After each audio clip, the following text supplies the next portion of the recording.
Good afternoon, everybody. My name is Katie Ensweiler, and I'm the Senior Marketing Manager at VonLehman CPA Advisory Firm. A huge thank you to our event partners, HORAN and Bricker Graydon, as well as a guest from Creative Retirement Services. We are offering continuing education credit for today's event, as long as you stay on for the required amount. We will be sending a follow-up certificate in the days after today's event. If you do have any questions, please feel free to put them in the chat box and we will get to them if we are able. If not, this event is being recorded and we will send out contact information for all of our presenters after today's event. With that, I will turn it over to Beth Weiss. All right, thank you, Katie. Good morning, everyone. Glad you could all join us today. Like Katie, I just want to thank all of our partners for the event. As I think many of you know, we've been doing these quarterly events for a couple of years now, and I think we've been able to share a lot of great information. So if there is ever a topic that you do want to hear more about, feel free to reach out to any one of us and we can certainly follow up on that and do one of these special webinars specific to anything that you want to hear about. So for those of you that I don't know, my name is Beth Weiss. I'm an audit shareholder here at VonLehman Company. I focus primarily on the manufacturing industry, but I do spend a lot of time on retirement plan audits as well. We are in the thick of that right now. I'm sure many of you are going through that right now. Couple months left to go, so we're in the home stretch. But thank you for taking your time today to learn a little bit more about all of these different acts that we have out there right now. So I'm going to let each one of our panelists introduce themselves real quickly, and then we will jump into some questions that we have already developed. And as Katie said, if you have anything that pops up, that's a question that you want more information about, feel free to put that in the chat and we will monitor that as we go. So Paul, I will let you go first if you want to do a quick intro. Oh, thank you, Beth. Good afternoon, everyone. Thanks for joining us. My name is Paul Carl. I'm a 35+ year retirement industry veteran, first 8 with the U.S. Department of Labor, the last 27 or more working with all size employers. I'm part of a wonderful, dedicated retirement team here at HORAN Wealth, and I'm glad to be part of the panel. Thank you, Paul. Hermes, how about you go next?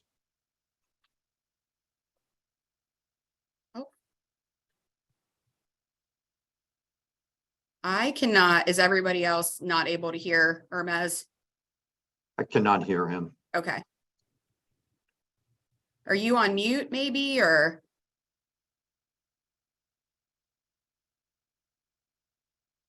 He's connecting again.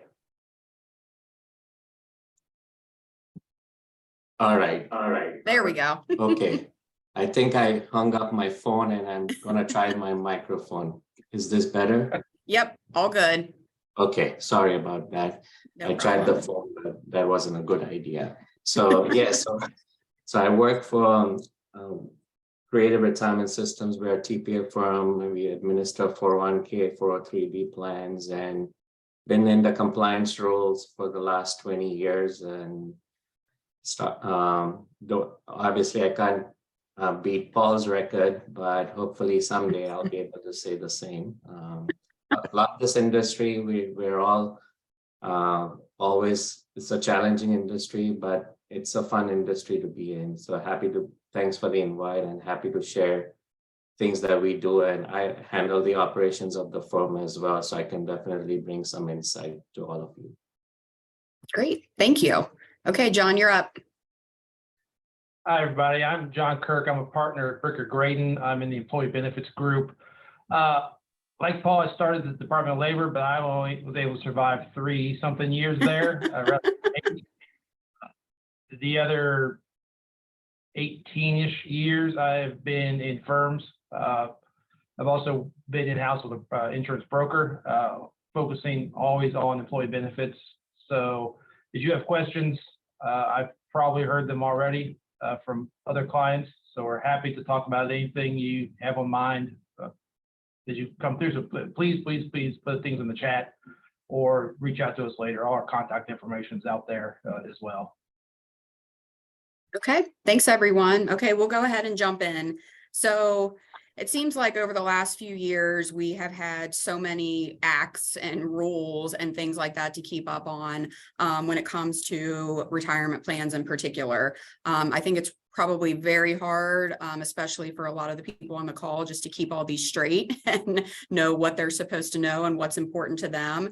So let's just start with the CARES Act. So that came about in March of 2020, obviously, implemented several programs to, kind of combat some issues that came along with the pandemic. So Paul, why don't you just start with kind of filling us in a little bit more on what is the CARES Act? Yeah, happy to, Beth. Thank you. Well, first of all, it stands for the Coronavirus Aid, Relief, and Economic Security Act. And just so everyone knows, what the government does is they come up with the acronym first, and then they fill in the words and stuff like that. So that's literally what happens. But yeah, Beth, as you alluded to, it came about when, frankly, the coronavirus hit, and there was a lot of concern, especially economically. And I don't remember exact dollar amounts, so I'm going to exaggerate and say it was like $1 quadrillion. But it was a massive piece of legislation to keep the U.S. economy, as well as the world's, frankly, functioning as well as possible during an unknown period. Okay, perfect. Okay. So John, we'll kick it over to you. When it comes to the CARES Act, obviously there were a lot of different pieces to that impacted retirement plans, but there's a couple of pieces that are still out there lingering, in particular related to participant loans and distributions.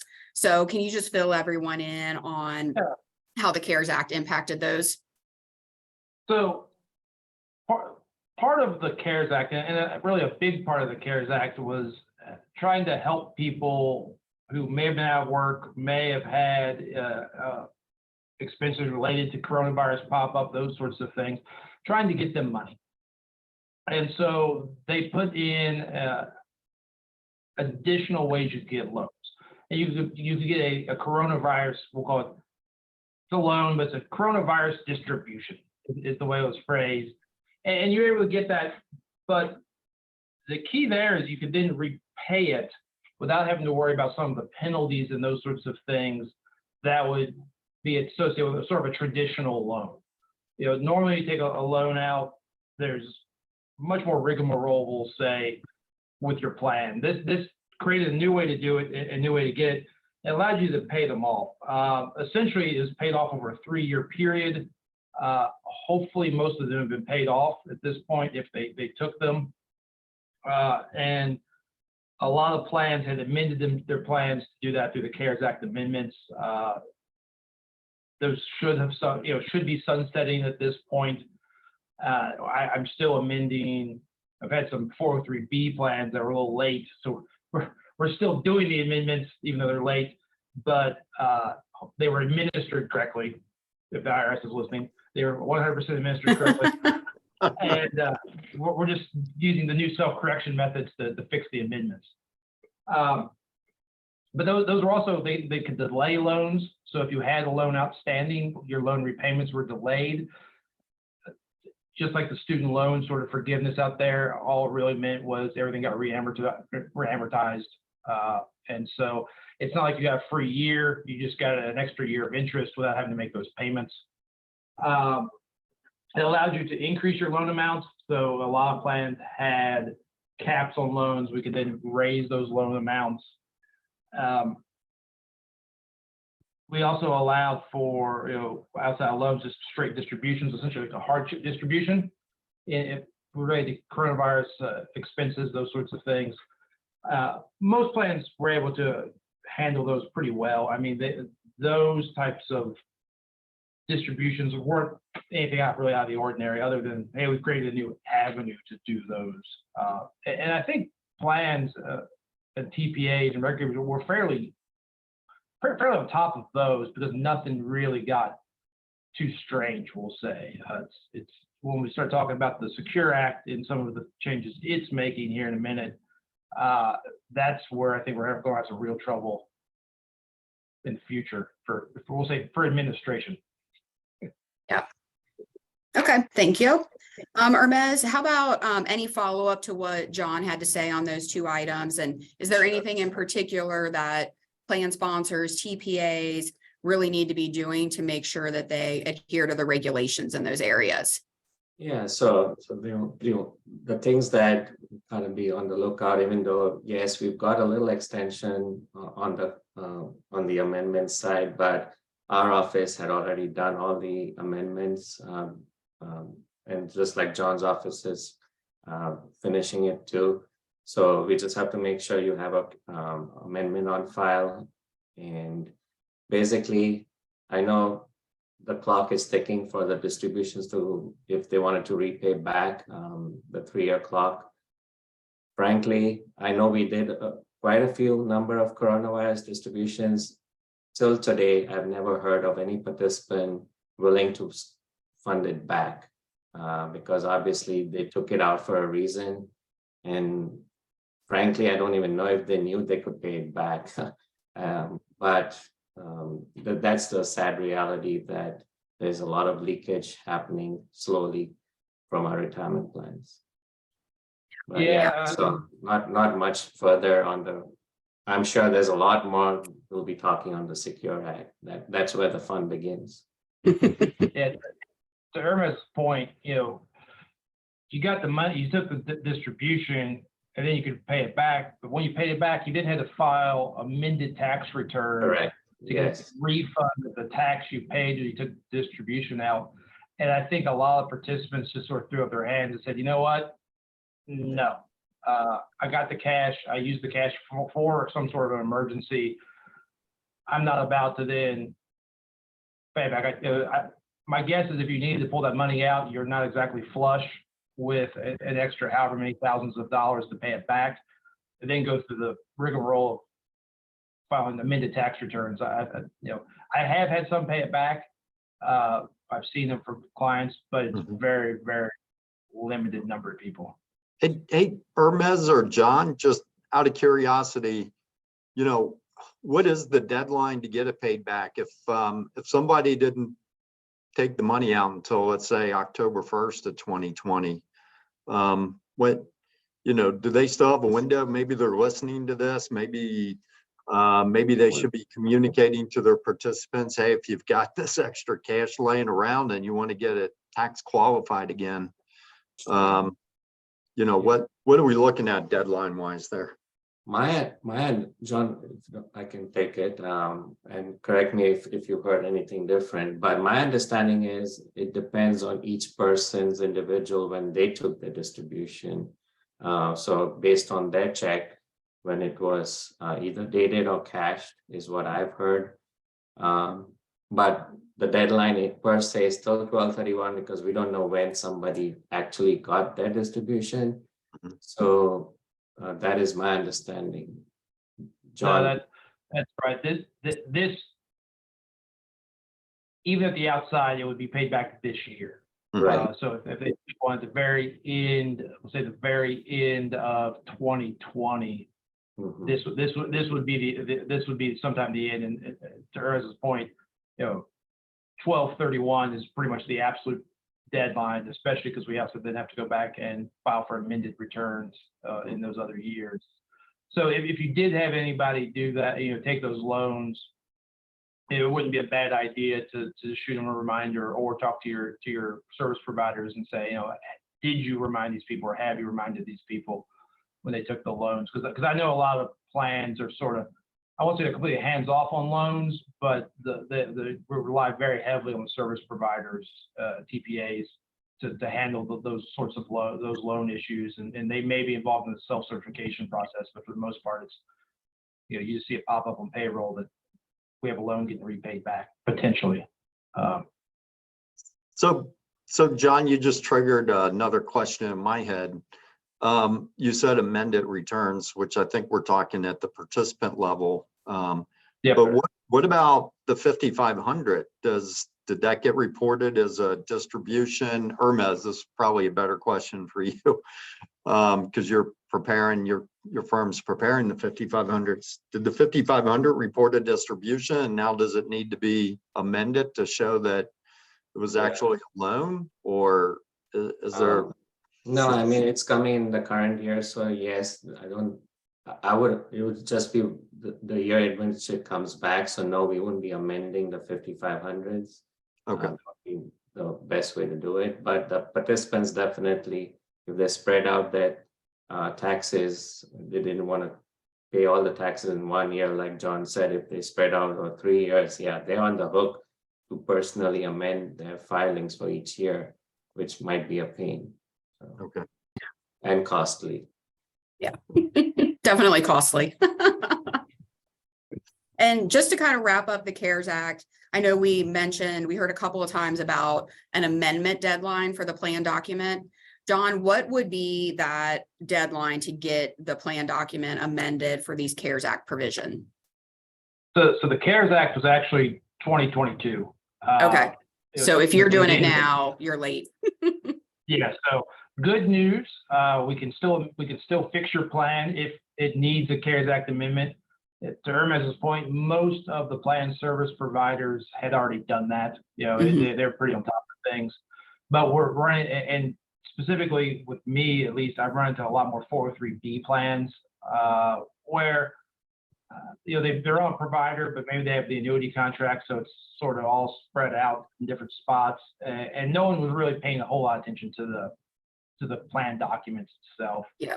But as part of Secure, along with it, EPCRS, the Employee Plan Compliance Resolution System, the IRS's fix-it system, we'll call it, got amended to make it much more expansive, and we're able to self-correct a lot of these things. So rather than have to pay a fine and going, you know, sending a letter to the IRS and doing all these sorts of things, we can now, as long as we do it timely, self-correct and just sort of do the amendment, put a memo in the file saying we self-corrected, here's how we did it. And so it's a lot easier to clean some of these things up than it was in the past. But yeah, it should have already been done. Secures Act needs to be done now. Secures Act, we got a little more time on that, but it's time for those. Got it. Okay. All right. Well, let's jump into the Secure Act, since we've mentioned that a couple of times now. So we've got I'll call it the original Secure Act that was signed in December of 19. So Paul, do you want to just kind of give us a brief explanation about what this one's all about? Sure. Yeah. So this one, well, first of all, Secure stands for the Setting Every Community Up for Retirement Enhancement Act. So that's what the Secure Act is. And, you know, at the time, it was just phenomenal piece of legislation that was really enhancing retirement plans. It brought about a number of changes that were needed, that were necessary really to kind of ease the administration of the retirement plan, bring more retirement plans to more Americans, and just, you know, I hate to use this word with legislation, but it simplified things a little bit. Of course, every time we simplify, we make it a lot more complex, but there are a number of great provisions in it. And unfortunately, you know, COVID really kind of buried a lot of it, but you know, it's still an important piece of legislation that people need to be aware of. Yeah, absolutely. So to that end, John, if you're a plan sponsor on the call here, if you had to pick just 2 or 3 things that plan sponsors really need to have knowledge about when it comes to the Secure Act, what would you say? Yeah, so the Secure Act, to Paul's point, it sort of came out, COVID sort of overshadowed everything. And then we ended up with Secure 2.0, which is where we're at now, which really expanded upon, cleaned up some things that was insecure, because it was sort of rushed. Did a lot of good, but sort of rushed. But I think the biggest issues we've got under Secure is the change the required minimum distributions timing. We're at 72, it pushed back to 73. We're going to get pushed back later under Secure 2.0. But the other really big one is this long-term part-time employee idea.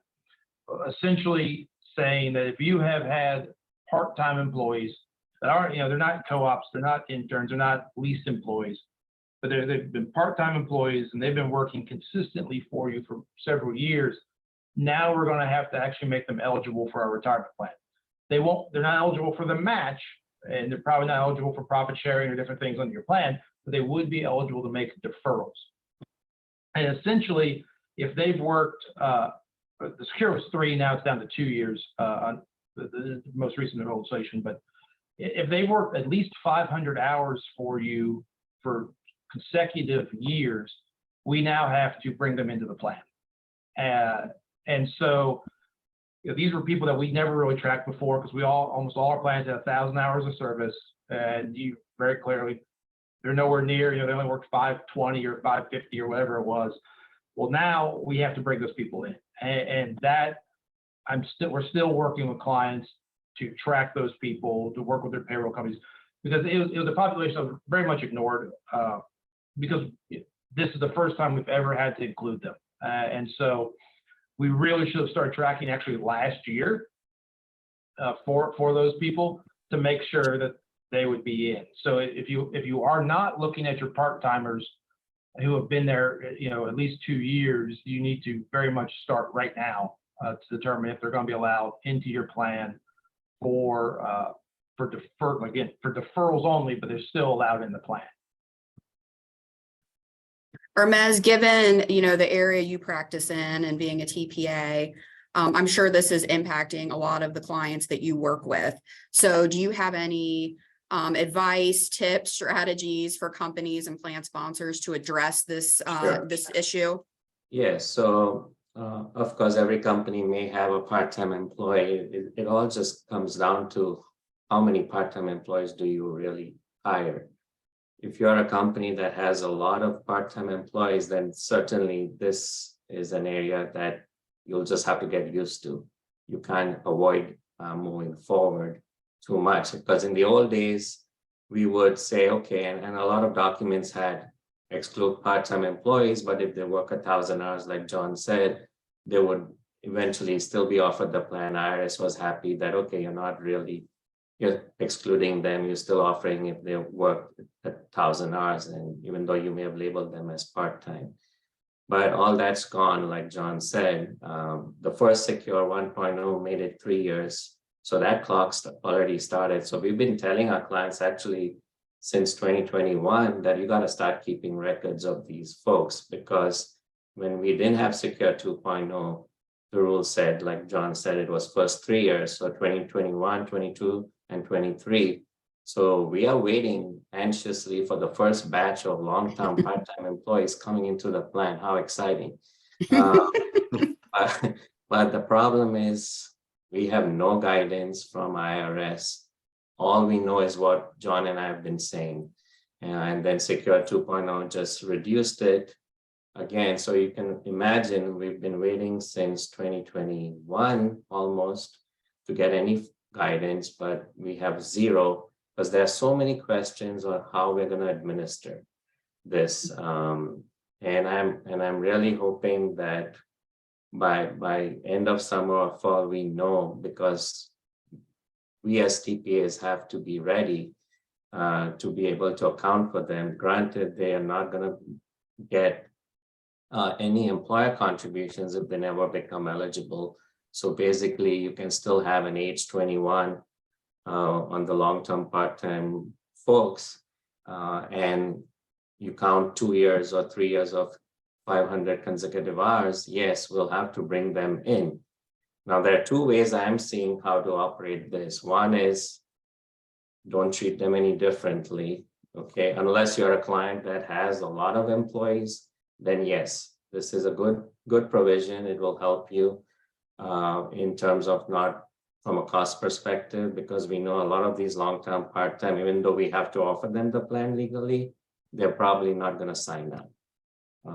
And the good thing is that they're not going to get the audit count up and to let the client now have to do a 5,500 audit requirement. So at least there are some good things about the long-term part-time. But if you want to keep it simple, then just offer them the plan if you can. If there's only one or two, treat them like anybody else and bring them in. Because the other part that is, hopefully we get guidance, but from my understanding is these folks, they're long-term part-time, they're gonna vest with 500 hours. You're gonna have to give them 1 year of vesting at 500 hours. Whereas your regular employees have to work 1,000 hours to get 1 year of vesting. I just don't like that part, but that's how it's been passed and we just have to get used to. So yes, there's a lot of system issues that we have to make sure that it all blends in. From a client's perspective, we'll be requesting, you need to tell us who are truly your part-time. Of course, we can see by the hours, but we'll have to somehow code them differently. So all these challenges are there, but rest assured, like anything else, we'll get through it. So, so that's the plan. So yeah, so because also what I have read so far is if this person who you hired and entered the plan on a part-time basis, and now he becomes full-time, he or she becomes full-time, my understanding is that that person's vesting will not move to the 1,000 hours after that. You still have to continue vesting that individual based on 500-hour rule, even though now they're working full-time for you. So, John, have you heard that? That's my understanding.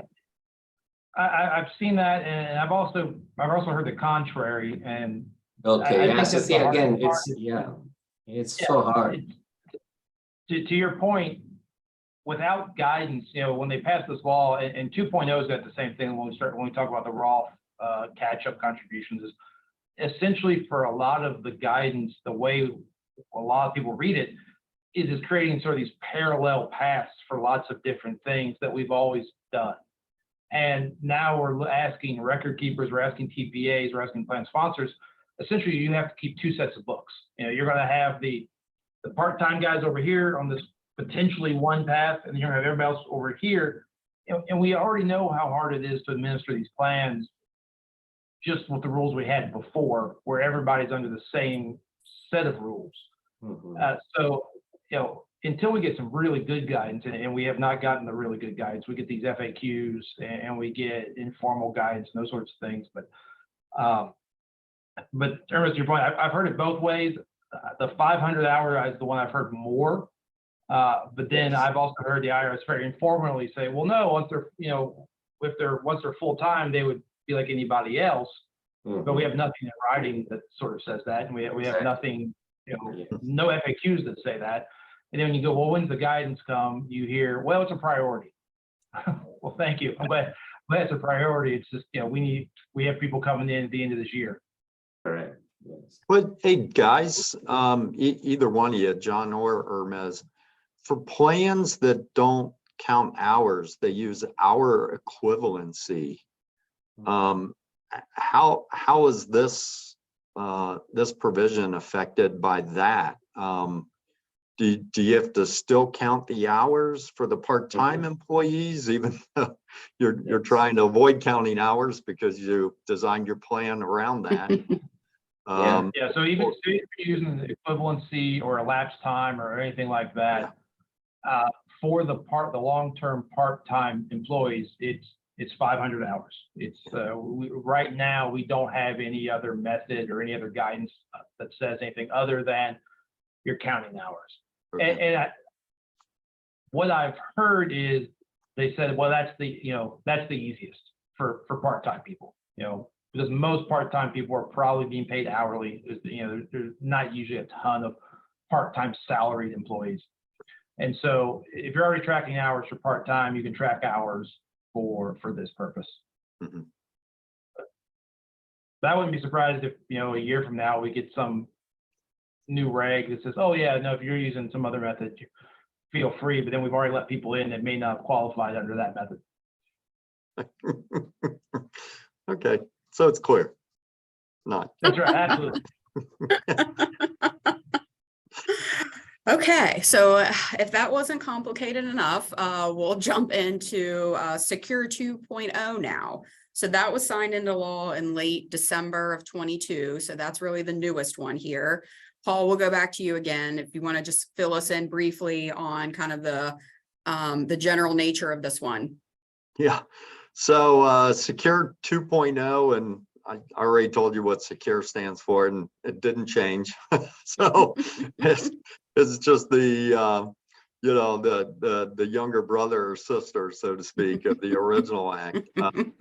This was actually part of the whole congressional budget that got passed in December of 2022. And, depending on what you read and who you've read, it's got at least 92 and as many as 96 new provisions, all dedicated to retirement plans. So it's a monumental piece of retirement legislation. And I'll just add that, it was definitely bipartisan. There were a number of bills making their way through the Senate and the House that came together to really form Secure 2.0. So there was very little dissension on either side of the political spectrum on this. And it's a good piece of legislation. But again, it's a lot. So. Yep, more for Yeah, people to I get their don't- arms around. I feel like a lot of the changes in 2.0, they sort of expanded upon Secure 1.0, but made even more options for people to access their money. Even though the whole goal is to continue to save money, we now have even more ways to take your money out of the plan. But Right. it does make sense in what they were thinking about, because this did still come out sort of the very early post-COVID world. So John, with Paul's explanation there, is there anything that people on the call need to know about that was retroactive or that became, effective immediately in 23 that they need to be on the lookout for? Yeah, so probably the biggest one was, we have catch-up contributions are changing. RMDs will change. Like I said, it changed if you it turned to 72, 1/1/23, so it moved up. If you turn 73 now in 2030, it moves to 12, and then it in 2033 it goes to 74. So we keep, every time we think we caught up with the RFDs, it keeps moving up. It didn't start in 23, but starting soon, and something you need to be thinking about here in 23 is those Roth catch-up contributions. So if you're over 50 and you make more than $145,000 a year, you won't be allowed to make pre-tax catch-up contributions. You have to do them as a Roth. So what that means is, one, if you don't have Roth in your plan, you have to amend your plan now, really, by the end of this year, to allow for Roths.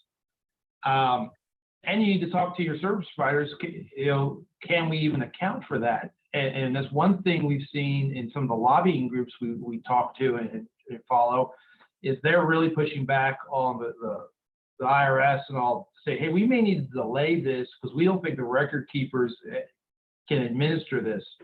Because essentially now we have to track people's income and their elections at the same time to decide, oh no, he made 145,000, so we have to now flip all his pre-tax, post-tax, and account for it that way in this Roth.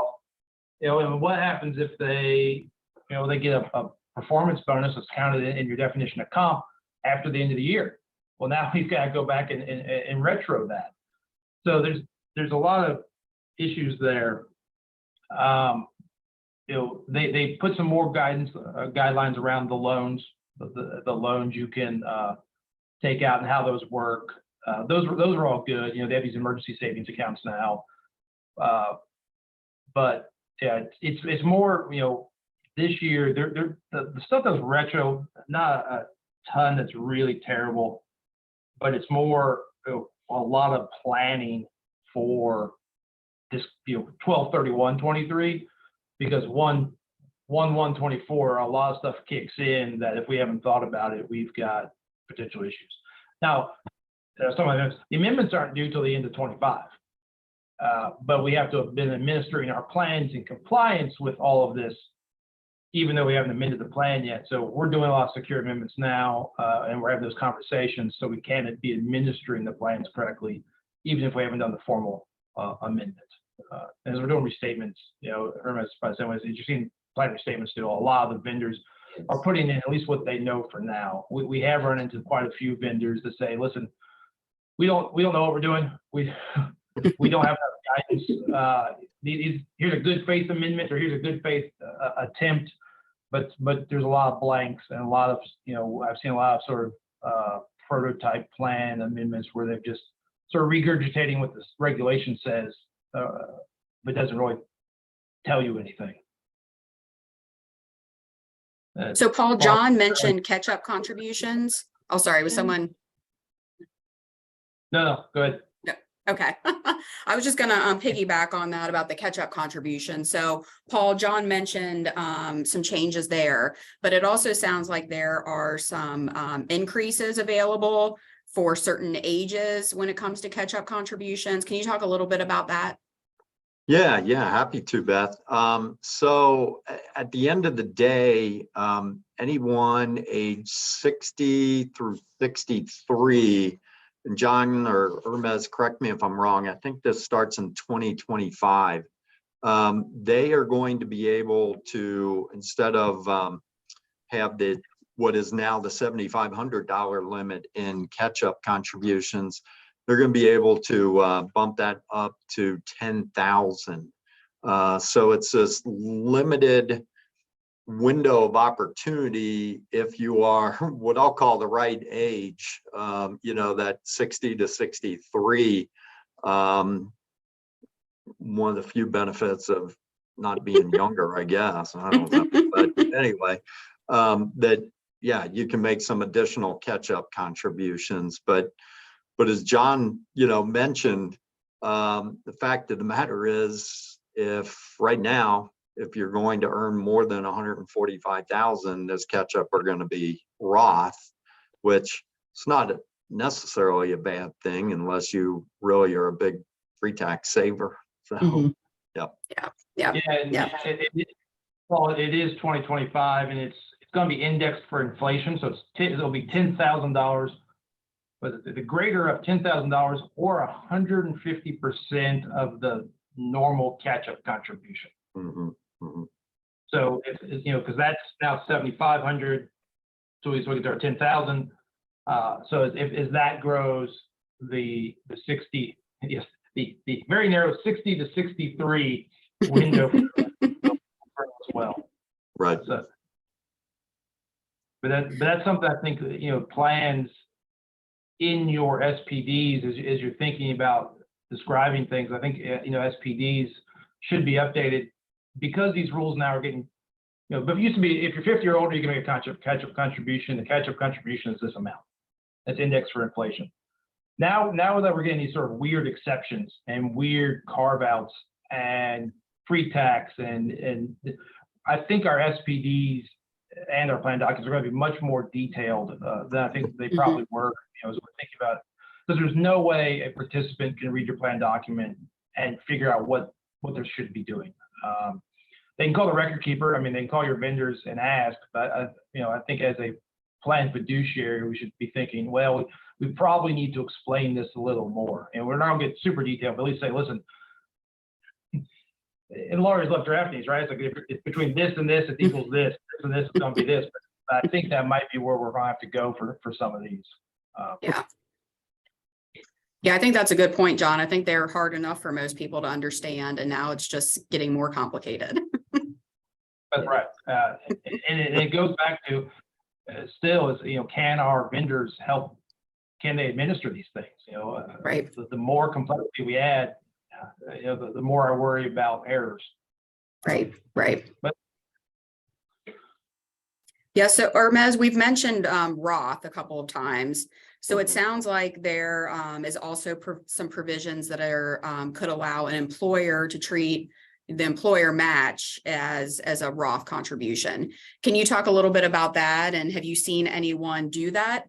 Yeah, so that went in effect right away when Secure 2.0 came out on December 29, which was kind of shocking. They should have planned this out to be effective in 2024 or something, because everybody's scratching their heads, more so the payroll companies, because all their systems weren't even programmed to even consider this as an option. This came I think many of them were blindsided, or if they knew, they didn't have enough time. And yes, we had some clients reach out and said, I want to jump into this and I want to do this. And I said, you know what? I know it sounds exciting, but just hold tight, because we just don't know how it's going to work. Check with your payroll provider. Obviously, we're not the payroll experts over here anyway. So, and they got the same answer from their payroll company that we're not ready. And we asked the investment platform, are they ready? And they are not ready. So what do you do? Well, my best piece of advice I've been giving is we already have the option to, I don't know why they added this option, but we can always do an in-plan Roth conversion right now. Before even Secure 2.0. So if somebody is interested in getting it onto the Roth side, the employer contributions, whether it's match or profit sharing, then I say just go ahead and add that in plan right now. Just do business as usual and just have that participant converted. Make life easy for everybody. And most carriers are able to do that since this law has been out for many years. So that's my piece of recommendation for now, is not to jump into and try to mess up your payroll. And as things improve, we get guidance from a year from now, maybe this will become the new way of making the deposits, but the in-plan is the best way to go right now. Okay. Don, Paul, anything you guys had to add to that? Anything that you're seeing? I think that's a good idea, the in-plan, because until you probably get green light from your vendor, it may not, you might not want to jump into it. So the other one I've seen, the other thing I've seen is one of the things that was effective 1/1/23. Actually, I think it was 12, whenever it was, 29th of December. So 12/29/2022. The penalties for Roth. You know, as we're changing these years for Roth, we've also had some relief for Roth and different things. So we've seen a lot of people missing, either taking Roth or required minimum distributions they shouldn't have taken, or missing required minimum distributions because of the various guidance. But one thing it did, and one thing that was effective on the effective date of the legislation, was they reduced the penalty for required minimum distributions. So it used to be a wonderful 50% penalty on the individual. And they took it, it's been reduced down to 25%. And there's actually, you can go through a method, if you correct it soon enough, don't get down to 10%. So, you know, if you have participants who aren't paying a lot of attention to RMDs, there's some good news in there about what we can do. In fact, they just released guidance, was it late last week, for this year, that if you missed the 72 to 73 change, you know, there's some relief for this, taking the RMDs. That's one thing, you know, and I always say it's really the employee's responsibility to know, you know, when they've hit that age and they should be taking the RMDs. But it is incumbent on the plans to make sure, one, they've communicated it, and two, they've got some sort of process in place to remind people, even, you know, even just an email or something saying, hey, you're this age, you need to take these RMDs. Because a lot of those people are no longer active, and frankly, we'd like to get their money out of our plan, so we don't have to worry about it anymore. Same with the automatic cash out contributions. If they're not there, see if they want to take their money with them in a rollover or to an IRA or something. Yes. Okay. Beth, I just want to jump in back on Yeah. that retroactive provision of treating employer match or non-elective profit sharing as Roth. You know, if you stop and think about it, the government wants their tax revenue regardless. And the employer is going to get the tax deduction for making the match. So somebody's got to pay the tax. And, you know, it's been a while, but presumably that's going to fall on the employee receiving this Roth match. You know, and so all of a sudden they're getting what, more federal income tax withholding from their paycheck? Do they have to make estimated tax payments? You know, somehow, some way it's going to affect their income tax bill at the federal and state level, depending on where they live. So I like what, you know, Hermes said, and John agreed. The in-plan Roth conversion is the simpler solution than adopting that Roth match or something. Right. Yeah. It'll just essentially have to be almost a mandatory conversion, because oh, you hit your 50 and you hit the income level. Sorry, we've just converted at least this year's amount over. So we'll switch. Okay. Go ahead, John. There is the ability for them to revoke their the catch-up election, which creates a whole host of problems. If they say, "Oh no, sorry, even though I made too much, I don't want to do it anymore," which I have no idea how we administer that. So we'll switch gears a little bit. I know one of the things that John mentioned earlier was, some of these provisions are, to make it easier for people to get money out of the plan. So Paul, can you talk a little bit about the ability for employees to certify their hardship condition and kind of how that's going to work for the plan sponsors? And have you seen anyone adopt this? Yeah. So first of all, I have not seen anyone adopt this.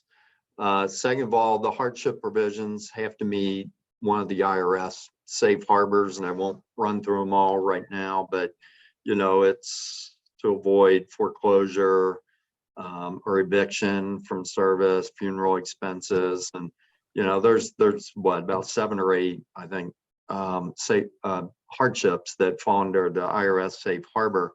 So instead of going through a whole lot of paperwork, the writers of Secure 2.0 thought, hey, it'd be nice if plan sponsors would just allow participants to self-certify, and they don't have to submit proof that they have this hardship condition.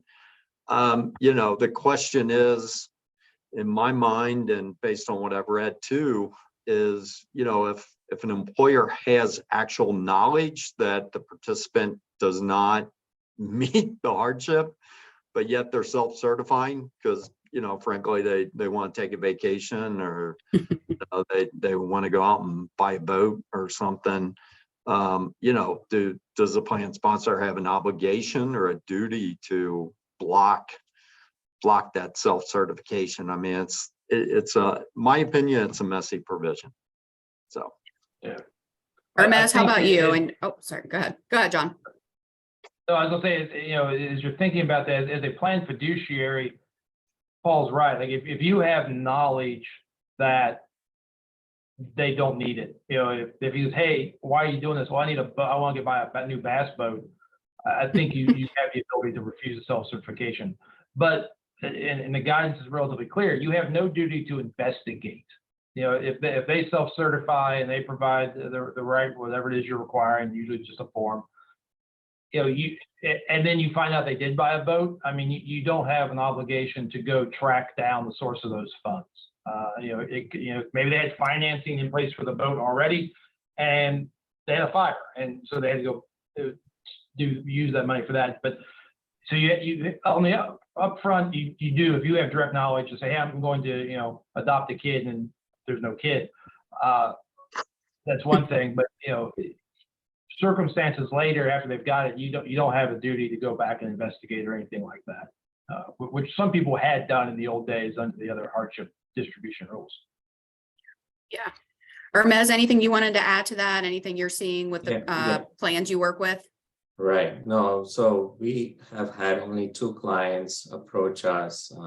We service over 1,500 plans as well, and 2 clients were adamant about using it, and I made them understand that please hold off. Again, we don't know what the certification needs to say, and I know the industry's moved. Congress is thinking after coronavirus distributions came into play that let the participant decide, let them certify, and I know it kind of throws away the burden from the plan sponsor, because they are not the ones determining, with our help, like a TPA, to make sure that hardship is proven or not. All that burden is moved to the participant, but still I'm not in a big favor of going in that direction, because a lot of other distributions that are coming in 2024 are using the same fact pattern. And I just don't want the retirement plan, and that's something the plan sponsor has to also see. What's the reason why you're putting in besides you getting a deduction? You're hoping that your employees that have worked hard for you have a nest egg to retire and enjoy the second half of their life after the career ends. But it seems like our industry is going towards making a 401k more like a checking account. And I'm gonna do all my best to stop that, to try to convince, to make it not that easy for people to take it out.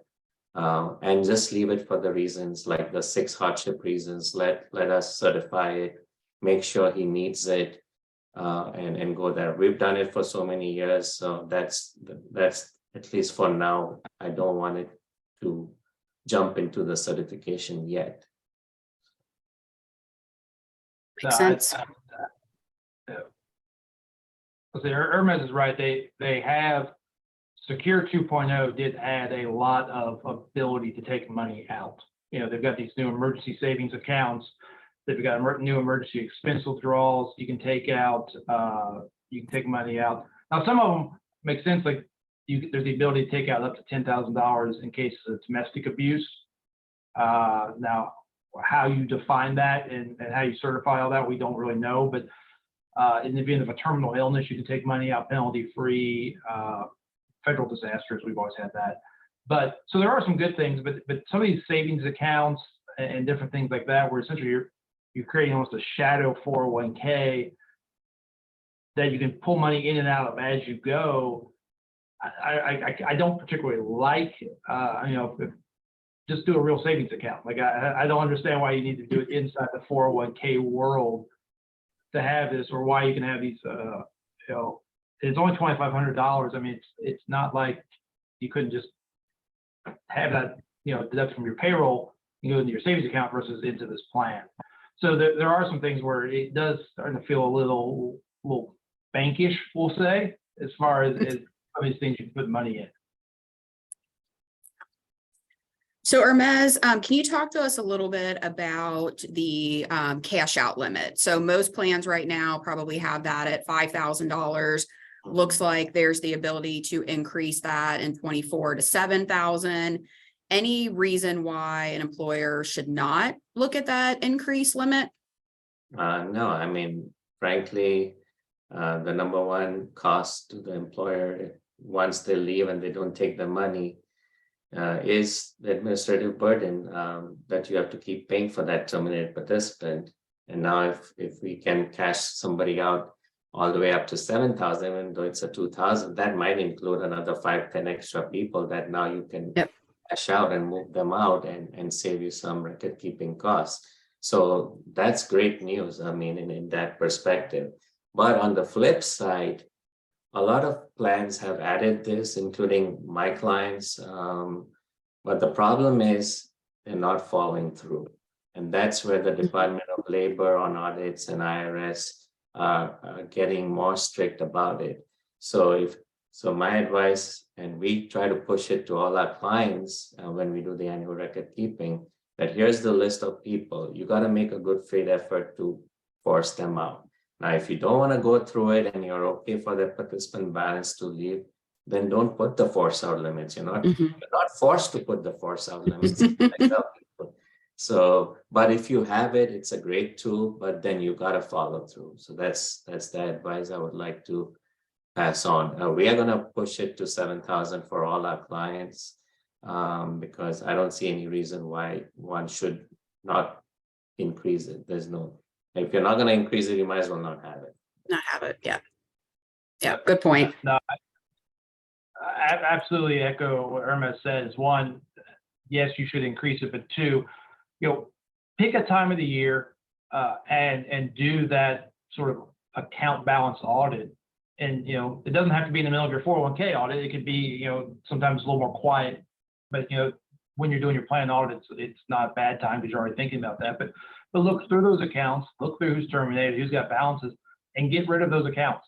You know, work with your record keeper, your plan custodian, and get those moved over to an IRA. Get those out of your plan, because you are paying either, you know, you're paying PEPMs, you're paying, you know, admin fees, you're paying all of these things associated with this money that you have no need to do. So raise the money limit so you can capture more people, and then, and as Irma said, follow through and actually get rid of them into, you know, because you're not throwing their money away, you're just putting it into, you know, an IRA, or you're letting them roll over, reminding them they're rolled over somewhere, but it's not your plan.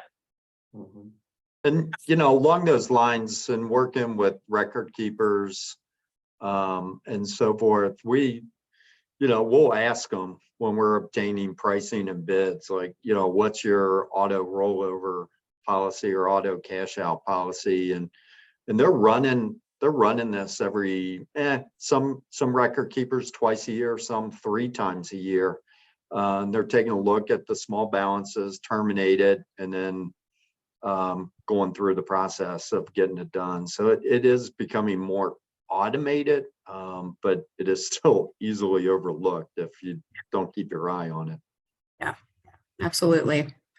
Okay, well, we're coming down to the end here. So I wanted to just give each one of our panelists an opportunity, maybe just to tell everyone on the call here, you know, if there's one thing that they really should make sure that they don't overlook when it comes to all of these new acts and rules that are out there, you know, what's the one thing you would each recommend to them? So Paul, I'll let you start. Okay. Gosh, Beth, it's hard to really narrow it down to one, but I think the key right now in my mind is this catch-up contribution rule, that if you earn more than 145,000 in 2023, the catch-up has got to be Roth. So there's a lot of information out there that this will get changed before it, you know, becomes effective. But I think at this point in the year, plan sponsors and providers need to be pursuing that it won't be changed, and anticipate somehow, some way that this is going to be implemented, just to be on the safe side. Yeah, makes sense. That's a big change. Yeah. Hermes, how about you? What's one thing just to remind everyone about? Well, yes. So actually, I'm going to piggyback on Paul, and it might sound like I'm saying 2 things, but one is if you don't have Roth contributions at all in your plan, you absolutely want to add it now, because so many changes are going to impact. It's not just this one catch-up that Paul alluded upon. It's all these different types of this savings, and in many ways, if you want to offer the savings account, you have to do it as a Roth contribution. If you want this emergency withdrawals up to $1,000, everywhere they're pushing Roth. So add Roth if you don't have it. We're doing you won't believe, but I have over 170 clients that don't have Roth contributions. Wow. So that is our number one thing we're pushing to convince everybody. But I understand there are some clients who are very small, so they cannot do all these payroll things by themselves. But otherwise, definitely add that. And do not ignore your part-time employees. We've got away so far, but that's my only big takeaway. Even though we don't have guidance, start looking at your part-time employees and start treating them as fairly as you can, because IRS is coming after us one way or the other. All right. Thank you. How about you, John? Well, I want to echo Hermes. Absolutely make sure you have Roth, but I think at least for the plan sponsors out there, this long-time part-time employee is the biggest thing you have to worry about. The Roth, you have to make a decision, but your record keeper and your TPA, they're going to help you with that. You know, they're going to remind you, they're going to ask those decisions.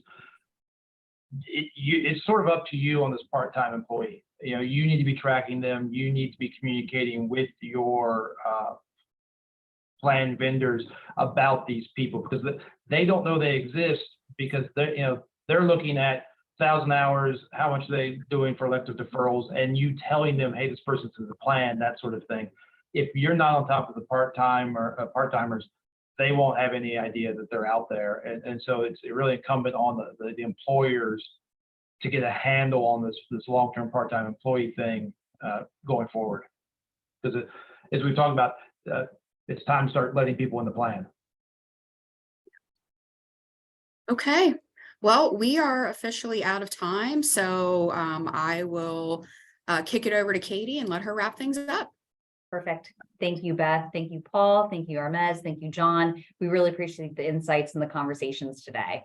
As I mentioned earlier, if you do need CPE or continuing education for this event, I will be sending a follow-up email with a recording to today's link. Please feel free to just respond and let me know. And I will also include the contact information for all of our presenters. With that, today's event has concluded. Thank you all for your time. Thanks, everyone. Thank you. Thank you.